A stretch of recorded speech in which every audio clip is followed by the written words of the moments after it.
estudar os asteroides. Nós já estudamos os planetas rochosos, os planetas gigantes, os gasosos, e os planetas anões, né? Mas se sabe já de há muito tempo que os planetas têm uma certa distribuição de uma regularidade com distanciamento crescente, cresce rapidamente com o número do planeta. E falta um planeta entre Marte e Júpiter. Entre a órbita de Marte e a órbita de Júpiter faltava um planeta, não é? Então os astrônomos, já no século XVIII, começaram a procurar esse planeta. E finalmente, no ano de 1801, encontraram um corpo ao qual chamaram de Ceres e que imediatamente foi chamado de planeta. Só que no ano seguinte encontraram mais dois, na mesma órbita, ou em órbitas muito parecidas, né? E mais tarde foram encontrados muitos outros corpos. E o importante é que esses corpos, na verdade, tinham dimensões e massas muito menores do que os planetas conhecidos, então, né? Então, passou-se a chamar a estes corpos não de planetas, e sim de asteroides, né? E verificou-se que, na verdade, hoje nós conhecemos um grande número desses objetos, eles formam um cinturão entre a órbita de Marte e a órbita de Júpiter, onde deveria haver um planeta e não há. Existe o chamado cinturão de asteroides, que é o que vocês podem ver aqui, uma órbita de Mercúrio, Vênus, Terra e Marte. Entre Marte e Júpiter tem essa grande quantidade de asteroides, que são, não é muito bom usar esse nome, mas seriam assim microplanetas, só que todos mais ou menos na mesma órbita, né? Se você estudar as propriedades das órbitas desses asteroides, por exemplo, num gráfico em que você coloca a inclinação da órbita, né? A inclinação de quantos graus a órbita de um dado asteroide está com relação ao plano da eclíptica. O plano da eclíptica é o plano no qual giram todos os planetas rochosos. Os planetas gasosos giram num plano, né? E os asteroides estão mais ou menos nesse plano, mas não exatamente. Se você fizer, então, um gráfico de quantos graus está a órbita do asteroide deste plano, a partir desse plano, e qual a excentricidade da órbita, você encontra que existem famílias de asteroides que têm excentricidades, órbitas com excentricidades semelhantes e inclinações semelhantes. Então você encontra aí diversas famílias, tá?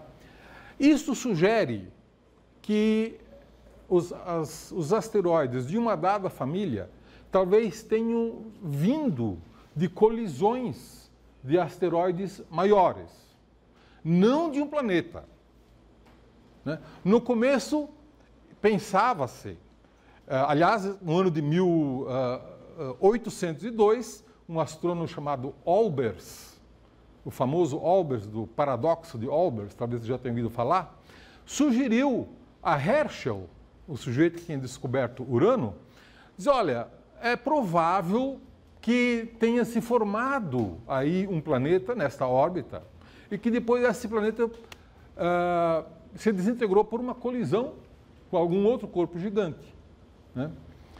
Esta sugestão, esta hipótese perdurou por muito tempo. Até muito recentemente as pessoas acreditavam que esta era a origem do cinturão de asteroides, de que na verdade se formou um planeta, mas esse planeta explodiu por alguma colisão, coisa do tipo. Esta hipótese não está mais de pé, não se acredita mais nisso. Acredita-se que não tenha se formado um planeta nesse lugar por causa da influência de Júpiter. Júpiter tem uma massa muito grande que impediu a formação desse planeta. Então, jogou para fora da órbita a maior parte da massa que deveria estar lá nesse planeta. E o que sobrou formou os asteroides, formou os planetésimos que não conseguiram se juntar para formar um planeta maior. Formaram-se, então, os asteroides. Mas alguns desses asteroides maiores colidiram, sim, e se desintegraram, formando, então, famílias de asteroides no cinturão de asteroides. Tá? Então, é provável que esses asteroides que nós conhecemos hoje tenham se formado na origem do sistema solar, a maior parte, mas alguma parte deles tenha sido formado por colisão de asteroides com asteroides maiores. Então, além das famílias de órbitas, também existem famílias espectrais, ou famílias de composição geológica dos asteroides, né? Então, a maior parte, cerca de 75% de todos os asteroides do cinturão principal de asteroides, como nós designamos isso hoje, é formado de carbonáceos. Então, carbono é um elemento importante. E quando você tira um espectro de um asteroide, você pode reconhecer a forma espectral de carbonáceos, né? E uma segunda família, um segundo grupo, são os silicatos, que são 17% dos asteroides, né? Existem, por exemplo, a família dos asteroides metálicos, que são asteroides com grande composição de ferro, por exemplo, e que deve ter surgido de um núcleo de um corpo. Por exemplo, um asteroide gigante que tenha formado um núcleo metálico e que, numa colisão, tenha formado pequenos asteroides a partir do núcleo. Então, hoje são metálicos. É um número pequeno de asteroides, mas existem. Existem também os asteroides do tipo V. V vem de Vesta. Vesta é um dos asteroides e foi descoberto que Vesta tem uma composição muito diferente dos outros asteroides. Ele é composto de basalto. Basalto é resultado de vulcanismo. Os vulcões aqui na Terra formam rochas basálticas.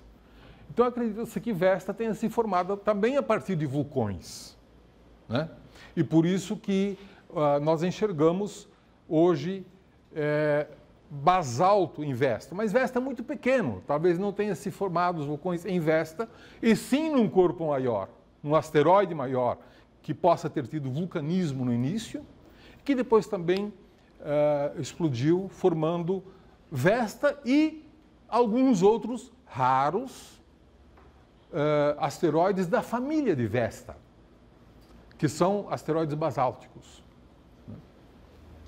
Existem outras classes, né, de asteroides, mas sempre mais raros, né? Eu já mencionei que nós acreditamos hoje que os asteroides do cinturão principal de asteroides, cinturão esse localizado entre a órbita de Marte e de Júpiter, não tenham sido formados a partir de um planeta. E a razão principal disso é que a soma da massa de todos os asteroides desse cinturão compõe apenas 4% da massa da Lua, da nossa Lua. É uma massa muito pequena, né? Quase que insignificante. Todos esses asteroides somados são 4% da massa da Lua, né? Então, não se acredita que, de fato, isso tenha sido consequência de um planeta, porque o planeta devia ter uma massa muito maior, e o número e a massa dos asteroides deveria ser muito maior, né? Bom, então, nós temos entre a órbita de Marte e a órbita de Júpiter este grande cinturão de asteroides, no qual nós conhecemos hoje um grande número de objetos, né? Mas além desse cinturão principal, existem outras famílias de asteroides, outros grupos de asteroides, né? Por exemplo, um grupo muito conhecido são os troianos, que são asteroides que ficam na órbita de Júpiter, num ponto em que, se você imaginar um triângulo isósceles, um triângulo com 3 lados iguais, desse ponto para o Sol e para Júpiter, né? Neste ponto pode-se mostrar teoricamente que as órbitas são relativamente estáveis. Então, o asteroide que caia nesse ponto, ele pode ficar lá por muito tempo. Por causa disso, os asteroides se acumulam nessa região. E esses asteroides são chamados de os troianos. Mas é claro que você pode imaginar um triângulo aqui e um outro triângulo do outro lado. Claro. Então aqui, por razões de simetria, pode-se formar um outro grupo de troianos, né? Então você tem 2 grupos de troianos e alguns até brincam dizendo que, na verdade, se trata dos gregos e dos troianos. Os gregos são a turma de cá e os troianos são a turma de lá, né? E existe uma terceira família, que são as Hildas. E as Hildas têm 3 pontos de acumulação. Aqui, aqui e aqui. São os pontos em amarelo. Os troianos são os verdes, os brancos são o cinturão principal e as Hildas são os amarelos.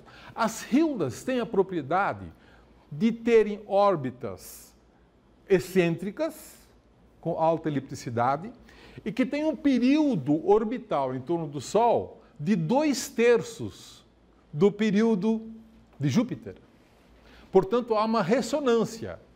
Enquanto Júpiter dá 2 voltas, as Hildas dão 3 voltas e acabam no mesmo lugar.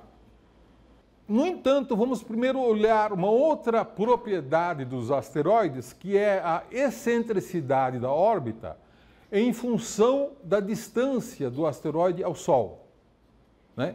Em unidades astronômicas. Uma unidade astronômica é a distância da Terra ao Sol. 2 unidades astronômicas, 3 unidades, 4 e 5 unidades astronômicas.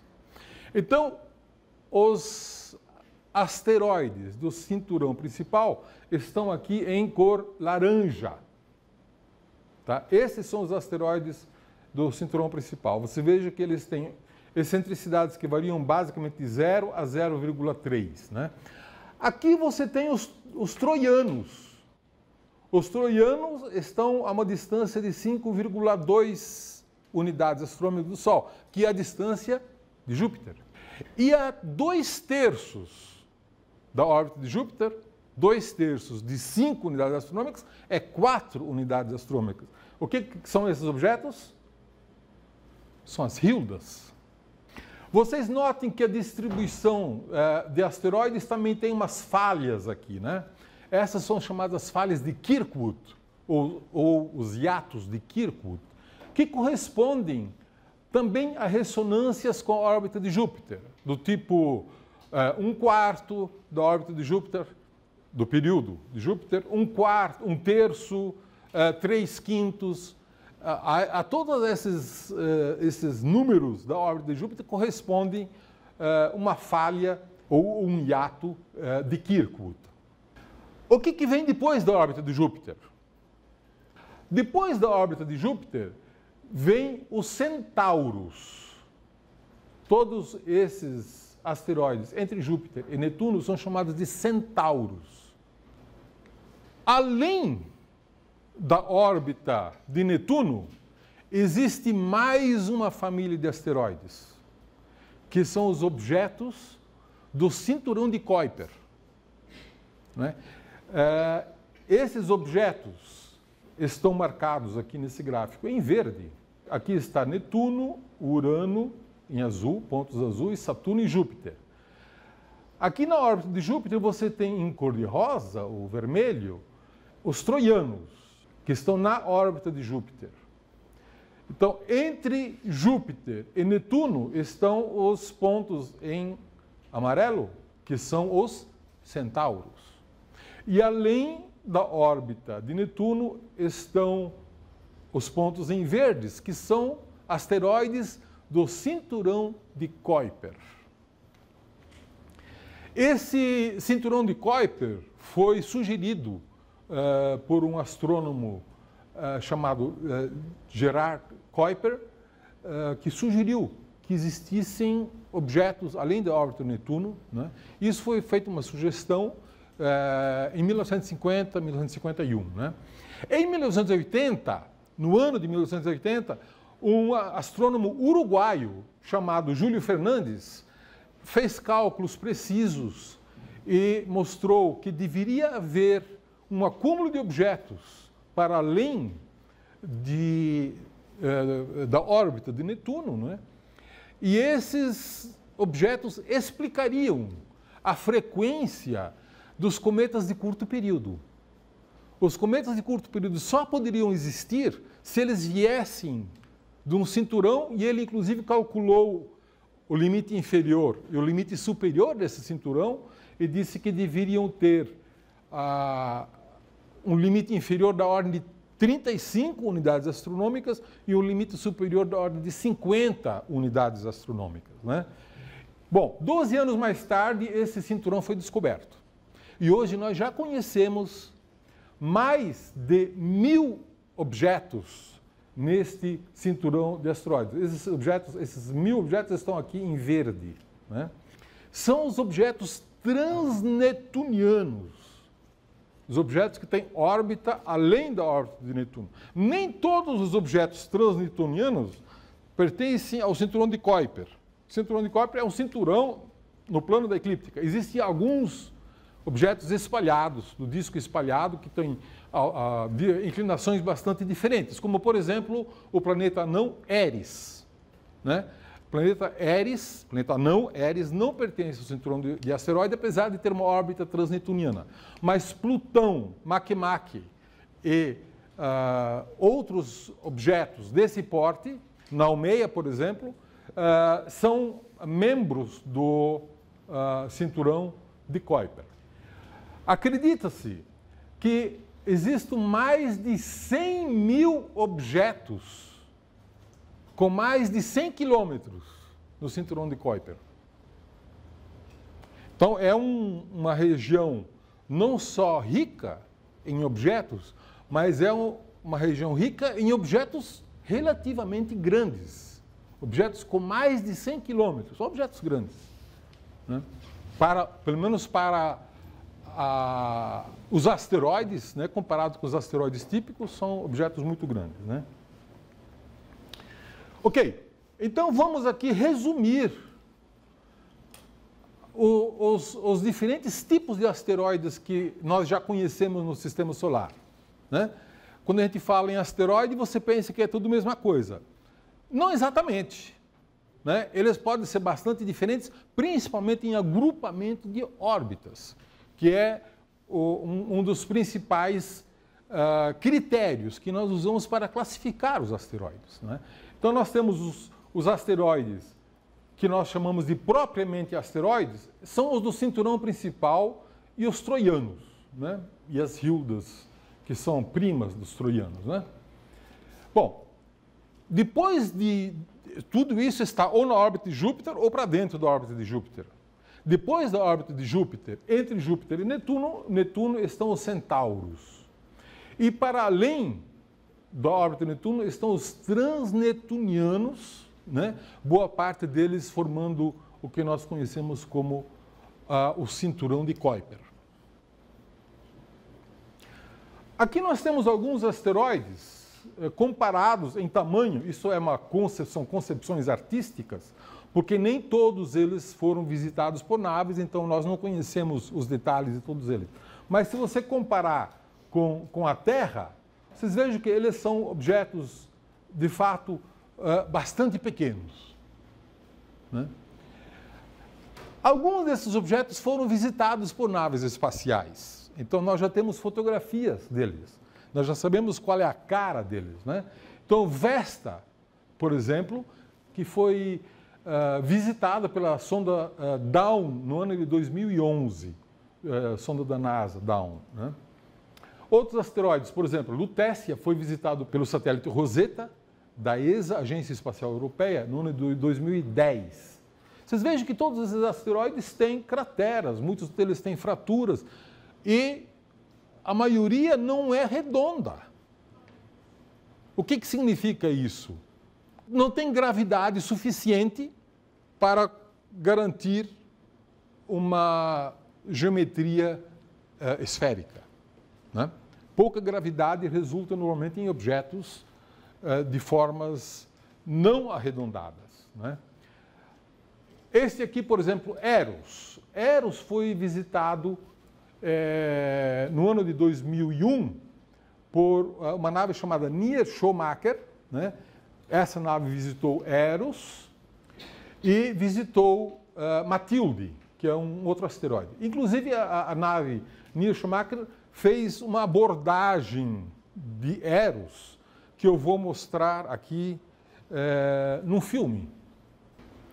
Então, isso aqui é uma fotografia feita pela nave Near Schumacher, da NASA, que orbitou e se aproximou e fez uma abordagem a esse asteroide, né?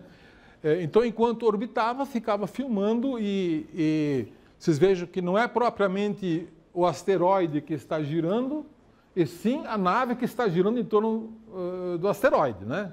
E por isso que a gente pode ver essa forma bastante peculiar que a nave, que Eros tem, né? Alongado e mesmo assim com muitas crateras, né?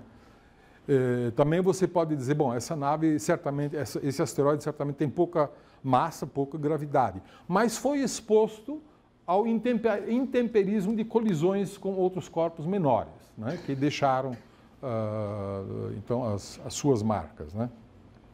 O asteroide Matilde, né, também é um objeto muito pequeno, né? Vocês vejam que recortado e com crateras também. E aqui o asteroide Gaspra, que foi visitado pela nave Galileu no ano de 1991. Visitou Gaspra e também o asteroide Ida. E ao passo que se aproximou e se distanciou do asteroide Ida, foi fazendo essas fotografias mostrando os diversos lados, porque o asteroide foi girando, né? E aí você vê os diferentes aspectos da nave se afastando do asteroide Ida. E numa dessas fotografias descobriu que esse asteroide Ida tem um satélite, né? O satélite que ficou sendo chamado de Dáctil, e está aqui a foto ampliada do satélite Dáctil, que é um satélite do asteroide Ida. Uma coisa muito interessante também do ponto de vista tecnológico, um grande feito foi conseguido pelos japoneses. A Agência Espacial Japonesa lançou no ano de 2003 uma sonda, uma nave espacial chamada Hayabusa. O objetivo dessa nave era ir até o asteroide Itokawa e 2 anos depois do lançamento a nave chegou lá, desceu no asteroide, fez um furo, recolheu a amostra e voltou para a Terra. Foi um tanto quanto acidentado essa volta, mas no ano de 2010 ela chegou aqui com as amostras do asteroide de Itokawa, que é esse amendoinzinho aqui que vocês estão vendo, né? Sei lá, amendoim, batata, não sei das quantas, uma coisa assim. Muito bonita a foto, né? Mas é bizarro, né? Quer dizer, diferentemente de todos os outros asteroides que vocês viram até agora, não tem crateras, né? Ele é um negócio realmente muito diferente, né? Muito bem. Vamos fazer um estudo das estatísticas de asteroides. Vocês já viram que tem asteroides de vários tamanhos, né? Tem asteroides de 500 quilômetros. 500 quilômetros de diâmetro. Mas tem asteroides muito menores. Existe uma regra que quanto menor o asteroide, maior a frequência, maior o número deles. Isso vocês podem ver por essa estatística, né? Objetos, asteroides com mais de 500 quilômetros de diâmetro, só tem 2. Com mais de 200 quilômetros, já tem 30. Com mais de 10 quilômetros, deve ter 10 mil.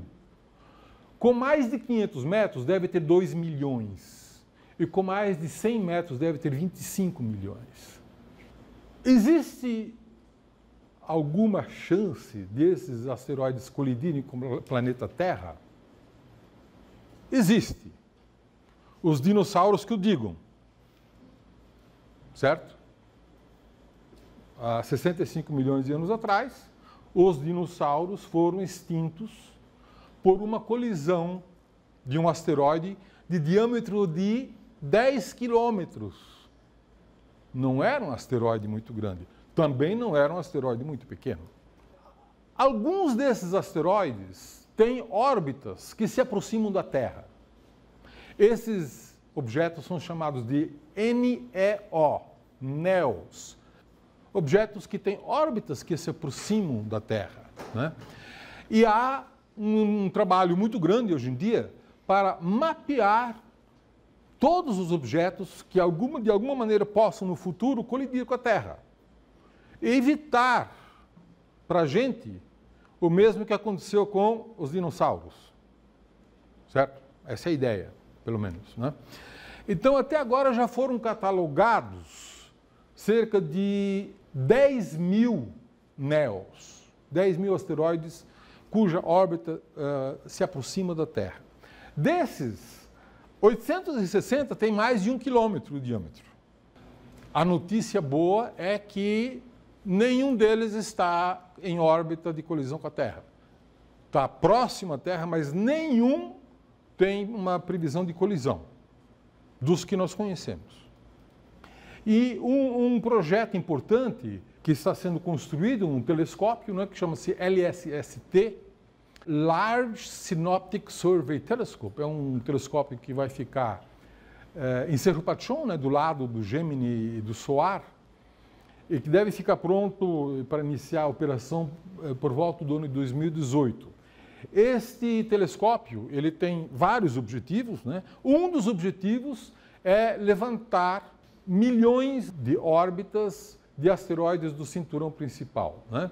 E acredita-se que pelo menos uns 20 mil transneptunianos e todos os NEOs com mais de 140 metros. Acredita-se que haja da ordem de 20 mil. Então, isso num futuro não muito distante, terão sido todos mapeados. Ok, e para finalizar, está aqui então uma série de fotografias tirado pelo telescópio espacial Hubble no ano de 2013, em que estava fotografando aqui um asteroide e esse asteroide passou a se desintegrar.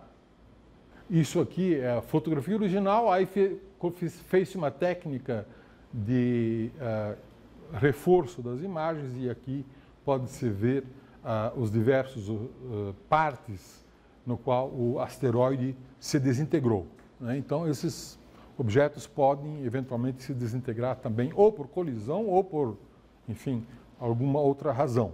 Nós sabemos que cometas também fazem isso, né? Mas não só cometas. Asteroides podem fazer isso. Aliás, é importante dizer que nem sempre é muito fácil distinguir entre um cometa e outro, né? E essa, por exemplo, é a natureza dos centauros. Os centauros têm personalidade dupla. Eles se comportam como asteroides, às vezes, e às vezes como cometas.